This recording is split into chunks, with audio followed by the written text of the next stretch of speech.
capítulo 10 y en el capítulo 11 tenemos otra vez dos capítulos que van juntos en el Apocalipsis. Y es importante, hermanos, seguir el orden, la estructura mejor que el Apocalipsis nos presenta, porque así podemos seguir, no el argumento, pero la presentación de Juan a las iglesias. Cuando estudiamos cartas de Pablo, normalmente vamos siguiendo el bosquejo de Pablo y así podemos seguir mejor su argumento, lo que él está presentando y podemos seguir la secuencia. Entonces, en Apocalipsis queremos hacer lo mismo. En el capítulo 10 y el 11 llegamos una vez más a lo que va a ser un interludio en el libro principal. ¿Qué quiero decir con interludio? Bueno, el capítulo 8 y 9 nos han presentado los primeros 6 sellos, las primeras 3, aquí lo voy a tener bien, las primeras 6 trompetas, ok, ahí está. Pero lo que pasa es que antes de que se toque la séptima trompeta, se insierte aquí este interludio, se insierte un paréntesis, lo que es el capítulo 10 y el 11. Y ya después, si miran al final del capítulo 11, digo el final, versos 15 al 19 del capítulo 11, ahí comienza la séptima trompeta. Y luego veremos lo que tiene que ver con la séptima trompeta. Pero el punto es que desde el capítulo 10 y la mitad del capítulo 11 es como un paréntesis. Y ya hemos visto que el Apocalipsis hace esto. Si recordamos, entre el sexto sello y el séptimo sello, hubo un interludio también. Y el interludio ahí era el capítulo 7. Recuerdan que siempre se nos presenta el juicio que viene contra el enemigo de la iglesia y luego un paréntesis que dice, ok, echemos un vistazo rápido a los santos. ¿Qué está pasando con ellos? Y eso sucedió en el capítulo 7. Entonces, capítulo 6, los sellos. Capítulo 7, un vistazo a los cristianos. Ellos están seguros. Ok, volviendo capítulo 8 y 9 a lo que se está diciendo al mundo pecador. Aquí funciona igual el capítulo 10 y el 11. Queremos echar un vistazo a los santos. ¿Qué pasa con ellos? Y eso es la naturaleza de estos dos capítulos. Entonces, capítulos 10 al capítulo 11, verso 14, es este interludio, visiones de profecía. Y aquí se encuentran tres partes. Primeramente, el capítulo 10, vamos a considerarlo como una sola unidad.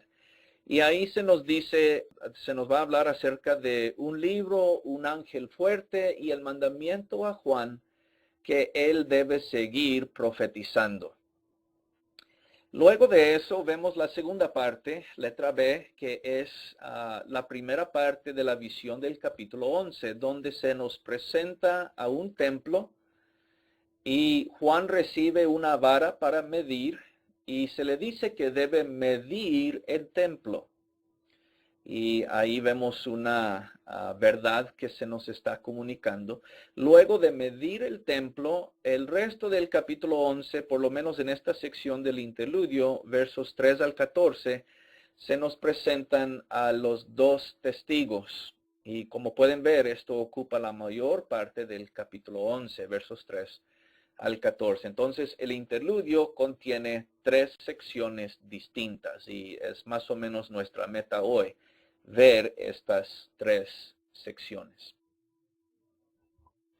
Ok, vamos a enfocarnos en la primera de estas tres secciones. Letra A, el gran ángel y el libro pequeño, capítulo 10. Vamos a ver los primeros dos versos aquí rápidamente y vamos a ver cómo comienza esta visión. Dice el verso 1, vi descender del cielo a otro ángel fuerte, envuelto en una nube con el arco iris sobre su cabeza, y su rostro era como el sol, y sus pies como columnas de fuego. Tenía en su mano un librito abierto y puso su pie derecho sobre el mar y el izquierdo sobre la tierra. Y luego en el verso 3 comenzamos a escuchar las palabras del ángel, pero vamos a detenernos aquí en estos primeros dos versos. Este ángel, claro, viene de la presencia de Dios, viene y llega a la tierra. Y vemos que este ángel, se dice que es un ángel fuerte. Y es otro ángel fuerte, porque ya hemos visto a muchos ángeles y ya hemos visto a ángeles fuertes. Y aquí se nos dice, pues, es otro ángel fuerte. Él descendió del cielo, bajó del cielo en la visión y llega a la tierra. Vemos la descripción aquí de este ángel. Dice, es un ángel fuerte, envuelto en una nube, el arco iris sobre su cabeza, rostro como el sol y pies como columnas de fuego. Por esta descripción algo más detallada de este ángel, algunos han opinado que este ángel representa a Jesús, o mejor dicho, que es el Señor mismo. Pero creo que todas estas descripciones del ángel son solamente para describir su naturaleza celestial. Es decir, no estamos viendo a ningún ángel maligno, a un espíritu inmundo.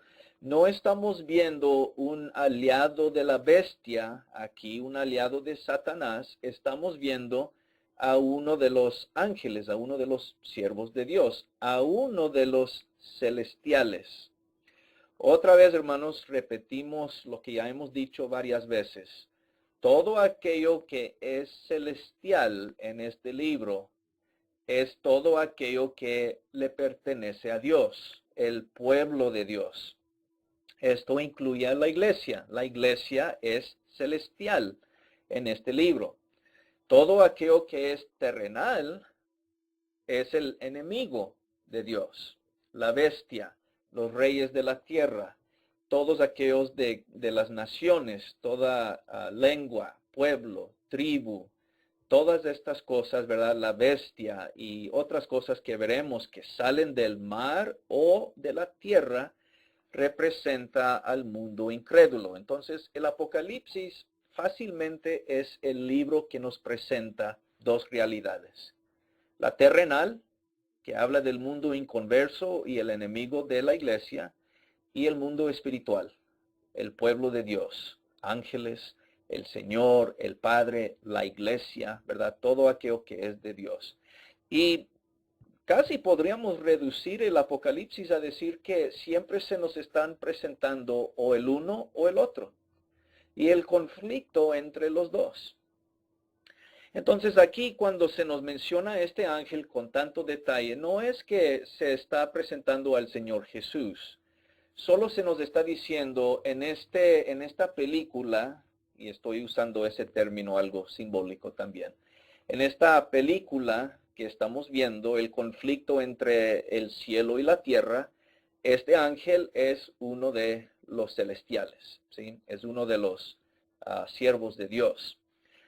Y vemos que él llega y pone su pie sobre el mar y otro pie sobre la tierra. Entonces, este ángel viene para decirle algo al mundo inconverso, ya que el mar y la tierra simbolizan al mundo inconverso, como ya hemos dicho, y el enemigo de la iglesia.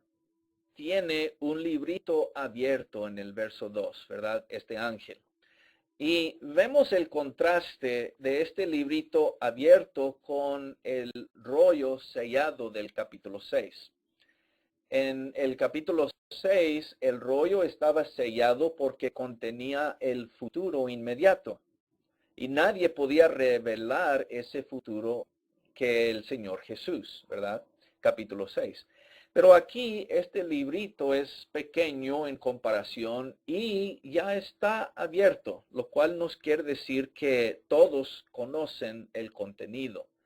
Cuando algo está oculto, nadie sabe lo que hay ahí sino Dios, pero cuando algo está abierto, quiere decir que todos pueden comprender fácilmente el contenido. Y ese es el caso aquí. El librito abierto básicamente vamos a ver que es el mensaje de juicio de Dios para con el enemigo, específicamente e históricamente, viéndolo desde la perspectiva de la iglesia original, el enemigo es el Imperio Romano. Pero en verdad cuando hablamos más adelante, específicamente el capítulo 13 y el 17, vamos a ver que en cada época de la iglesia hay un enemigo, ¿verdad? Entonces, aunque el contexto inmediato nos habla del Imperio Romano, debemos reconocer que a lo largo de la historia siempre hay múltiples enemigos de la iglesia. Entonces, este mensaje aquí es para el mundo inconverso, el enemigo de la iglesia, y es el mensaje de juicio. Eso lo vamos a ver.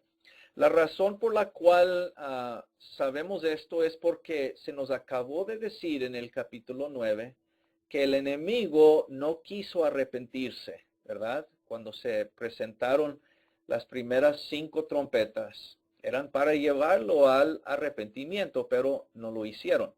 Así que ahora el ángel desciende, tiene este libro que es el libro de condenación, es el libro de juicio, porque ellos no se han arrepentido. Y ahora Juan va a hablar el contenido de este libro de una forma para decir, el tiempo se les está acabando. Entonces, este libro contiene el mensaje de Dios de juicio contra el enemigo. Dice el verso 3, ahora sí, viendo las palabras del ángel, el verso 3 al 7, dice, clamó a gran voz, como ruge un león, y cuando hubo clamado, 7 truenos emitieron sus voces, dice el verso 4, el 3. Cuando los 7 truenos hubieron emitido sus voces, yo iba a escribir, dice Juan, pero oí una voz del cielo que me decía, sella las cosas que los 7 truenos han dicho y no las escribas. El ángel que vi en pie sobre el mar y sobre la tierra levantó su mano al cielo y juró por el que vive por los siglos de los siglos, que creyó el cielo y las cosas que están en él, y la tierra y las cosas que están en ella, y el mar y las cosas que están en él, que el tiempo no sería más, sino que en los días de la voz del séptimo ángel, cuando él comience a tocar la trompeta, el misterio de Dios se consumará, como él lo anunció a sus siervos, los profetas. Ok, entonces, estas son las palabras del ángel. Ya hemos visto la descripción del ángel y ahora escuchamos sus palabras. Dice que él clamó en gran voz y cuando él comenzó a hablar, 7 truenos emitieron sus voces. Entonces podemos imaginarnos, si estamos viendo esta visión nosotros, este ángel grande ha llegado, es fuerte, es glorioso, es celestial, tiene un libro en la mano y él comienza a hablar. Y al hablar, truenos pegan ahí atrás, son 7 truenos. Y esto es parte de la razón por la cual sabemos que es un mensaje de juicio. En literatura apocalíptica y a veces en libros proféticos, truenos simbolizan juicio, tanto como fuego simboliza juicio, terremotos simbolizan juicio. Entonces, aquí el ángel habla y los truenos pegan porque sus palabras tienen que ver con juicio que vendrá sobre el enemigo. Son 7 truenos porque una vez más el 7 habla de la perfección, las cosas divinas. Y esto quiere decir que el juicio que se está por ver del enemigo es algo divino, viene de parte de Dios. Ahora, se nos dice algo interesante. Aquí dice que se debe sellar lo que los 7 truenos han dicho y no se debe proclamar todavía. ¿Por qué? Porque este mensaje específico, el mensaje específico de los 7 truenos, se va a ver no todavía en este momento en la visión, pero más adelante cuando el 7º ángel toque su trompeta. Porque al tocar su trompeta, el 7º ángel, vemos ahí las 7 copas de la ira de Dios. Entonces, en la visión se le dice a Juan, sella esto porque todavía no es el tiempo. El tiempo se va a ver cuando el 7º ángel comience a tocar su trompeta y ahí sí. Entonces, es la forma de la visión decir, estamos cerca a ver este juicio, pero no todavía, un tantito de tiempo todavía hace falta. Estamos por ver la 7ª trompeta, capítulo 11, pero en este momentito todavía no se ha tocado. Otra vez, hermanos, la visión enfatiza que aunque es la hora final, todavía hay tiempo para que el enemigo se arrepiente. Ya cuando comienza a tocar el 7º ángel, entonces ahí sí, ya no hay tiempo, el tiempo se acaba. Y es justo lo que este ángel nos dice. Este ángel nos va a decir que cuando ese 7º ángel toque su trompeta, ya se acabó. El juicio total de Dios vendrá sobre el enemigo. Vemos que este ángel levanta su mano al cielo, nos dice el verso 5 y el verso 6, que juró. Y esta acción del ángel levantar su mano al cielo es algo que también se ve en Daniel capítulo 12, versos 6 al 7. Tal vez recordamos eso del curso que vimos en el semestre pasado, pero la idea es que lo que este ángel está por decir es verdad. Se puede confiar en eso, está jurando porque su mensaje es verdad. ¿Cuál es su mensaje? El tiempo no será más. ¿El tiempo de qué? Algunos llegan a este verso, el verso 6, y dicen, este es el fin del mundo porque el tiempo ya no será más. Pero no es tanto el fin del mundo, sino que en el drama celestial del Apocalipsis se ha estado deteniendo el tocar a la 7ª trompeta. Y aquí solo el ángel dice, ya no va a haber tiempo, el juicio va a llegar. Y cuando eso sucede, el misterio de Dios será consumado. ¿Cuál misterio? ¿Qué misterio hemos visto en este libro? Misterio siempre habla de aquello que es oculto, aquello que es desconocido, aquello que es sellado. Y en el contexto de lo que hemos estado viendo, lo único que ha estado oculto fue el contenido del rollo del capítulo 6, ¿verdad? Estaba bien sellado, nadie podía verlo, ni mirarlo, ni abrir los sellos, sino Jesús.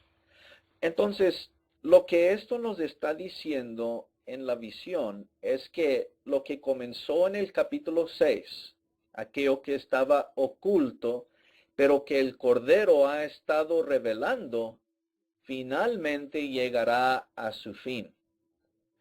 En otras palabras, el ángel nos está diciendo que cuando toca el 7º ángel su trompeta, aquel misterio que Dios quiso revelar a su iglesia va a ser completo. Ahora, nosotros debemos saber que cuando el séptimo ángel toca su trompeta, van a salir 7 copas. Entonces se va a extender el mensaje de juicio hasta ver la séptima copa. Pero el punto es que el misterio de Dios, el propósito de Dios en revelar el futuro venidero cercano de la iglesia, ya se va a cumplir. No es el fin del mundo. Esto no está en el contexto. El contexto es lo que el Cordero ha estado revelando hasta este momento. El juicio total de Dios contra el enemigo. Ok, entonces se le dice a Juan en los versos 8 al 11, a la final parte del capítulo 10, se le dice, ok, ahora debes comerte este libro.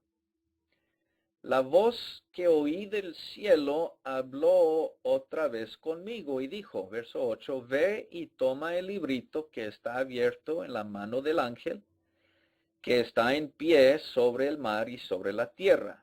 Fui al ángel, diciéndole que me diese el librito.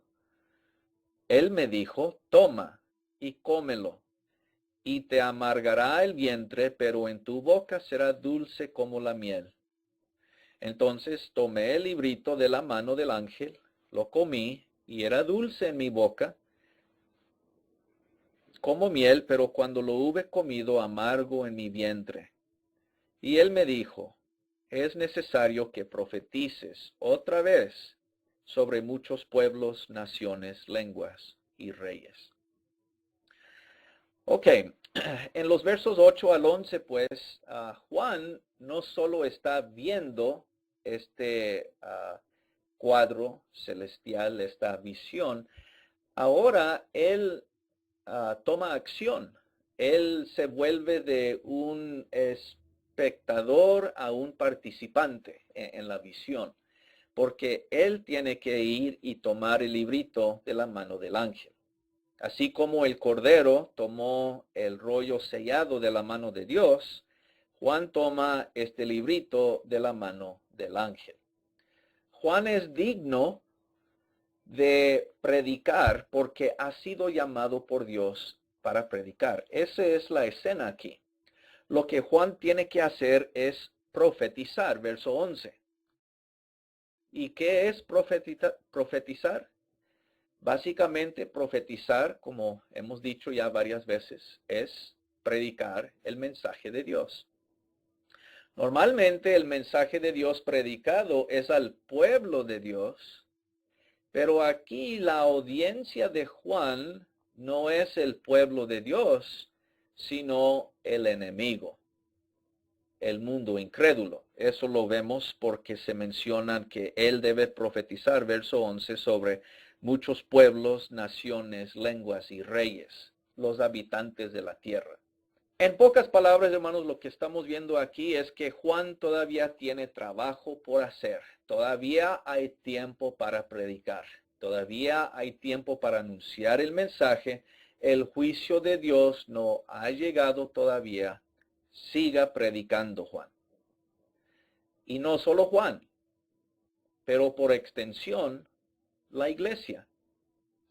Es como si Dios le estuviera diciendo a la iglesia aquí, mi juicio está por llegar, pero no llega aún todavía. Mientras tanto, sigan predicando, sigan viviendo su vida de fe, sigan testificando acerca de mí. Y cuando el momento de la séptima trompeta llegue, entonces yo derramaré mi juicio total, pero todavía no estamos ahí. Falta un poco de tiempo.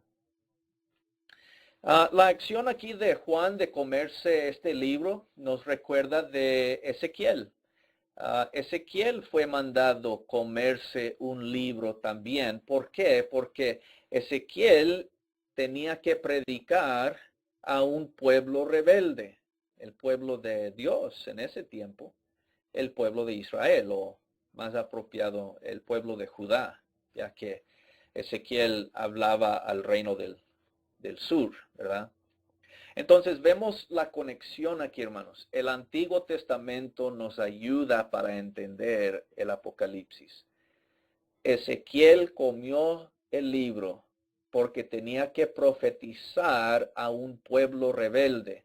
Y si recordamos en Ezequiel, el juicio de Dios estaba por venir sobre ellos también, pero aún no había llegado todavía. En Apocalipsis es igual. Juan tiene que profetizar, la iglesia tiene que seguir profetizando el mensaje de Dios, pero el tiempo de juicio no ha llegado todavía. Entonces es básicamente lo mismo. Cuando vemos esta visión aquí en este capítulo, no estamos viendo algo tan nuevo. Dulce en su boca, amargo en su vientre. ¿Por qué? Bueno, es dulce porque para el profeta de Dios, el mensaje de Dios, no importa cuál sea, mensaje de bendición o mensaje de juicio, siempre es dulce porque es palabra de Dios. Es amargo en este caso también porque el mensaje es de condenación. El mensaje es de juicio si no se arrepiente el enemigo. Cada vez que uno de nosotros hablemos la palabra de Dios a alguien, contenta nuestro corazón porque estamos comunicando el mensaje de Dios. Lamentablemente, a veces el mensaje que hablamos es juicio. El mensaje que hablamos es de arrepentimiento. A veces es de bendición también, pero aun cuando hablamos palabras duras y difíciles, hermanos, estoy hablando ahora de nuestra predicación, de nuestra enseñanza, cuando nosotros le presentamos a la iglesia un mensaje algo duro, todavía es algo bueno, porque viene de Dios. Todavía es algo necesario, porque viene de Dios. Entonces, para Juan, él experimenta las dos ideas. Es dulce porque él es el profeta de Dios y él está hablando el mensaje de Dios. Eso siempre es bueno. Pero es amargo porque el mensaje es de juicio. El mensaje es de condenación. Así que resumiendo un poco aquí el capítulo 10, hemos visto que, bueno, un ángel fuerte desciende del cielo, llega a la tierra y él anuncia, el tiempo se está acabando. Al tocar la séptima trompeta, dice el ángel, ya se derramará el juicio total de Dios sobre el enemigo. Mientras tanto, hasta que eso llegue a suceder, se le dice a Juan, debe seguir profetizando. Y por extensión, como decimos, Dios no solo le está diciendo a Juan, le está diciendo a la iglesia también que debe seguir profetizando. ¿Cómo sabemos eso? Por lo que nos va a decir el capítulo 11. Si el capítulo 10 es el mensaje a Juan de seguir profetizando, el capítulo 11 es el mensaje a la iglesia, que siga profetizando, que haga lo mismo que se le ha dicho a Juan. Y eso nos va a llevar al capítulo 11, cuando vemos a los dos testigos.